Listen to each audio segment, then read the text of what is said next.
প্রথমবারের মতো আমার সানকনুর গুলাকে তাদের নতুন সেটআপে দিলাম। তো গত ভিডিওতে আমার সানকনুরের এই নতুন সেটআপের ফ্রেম মেকিং, স্যান্ডিং ও প্যানেল ফিটিং এর কাজ সম্পূর্ণ করেছিলাম। ভিডিও অতিরিক্ত লম্বা হয়ে যাওয়ার কারণে আমি বলেছিলাম এই কেজ মেকিং এর কাজ আমরা পরের ভিডিওতে সম্পূর্ণ করব।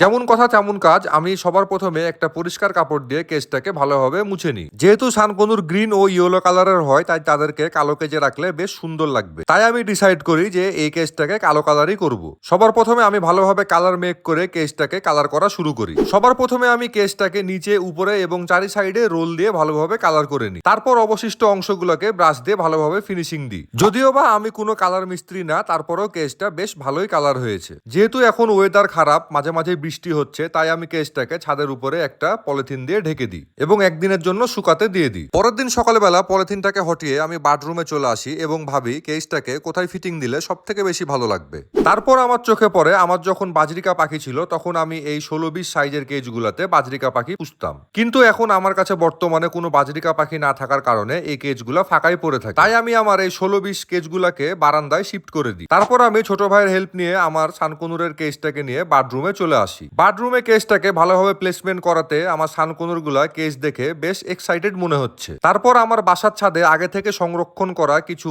পার্টস আমি বেছে নিই এবং সেগুলোকে সুন্দরভাবে কাটিং করে প্রপার মেজারমেন্ট করে কেজে একটা একটা করে ফিটিং করে দিই। এদিকে আমার প্রতিটা কাজ আমার কায়রোর মতো সানকনুর গুলা পাশ থেকে বেশ ভালোভাবে অবজার্ভ করছিল। তাদের এক্সাইটমেন্ট দেখে আমার বেশ ভালোই লাগছিল, তাই আমি তাদের সামনে হাত দিতে তারা আমার হাতে এসে বসে এবং তাদেরকে হাতে নিয়ে আমি কেজের ভিতরে দিতেই মাশাল্লাহ তারা কেজের ভিতরে চলে যায়। কেজটা তাদের বেশ ভালোই পছন্দ হয়েছে মনে হচ্ছে। আজকের জন্য এতটুকুই ছিল। টাটা।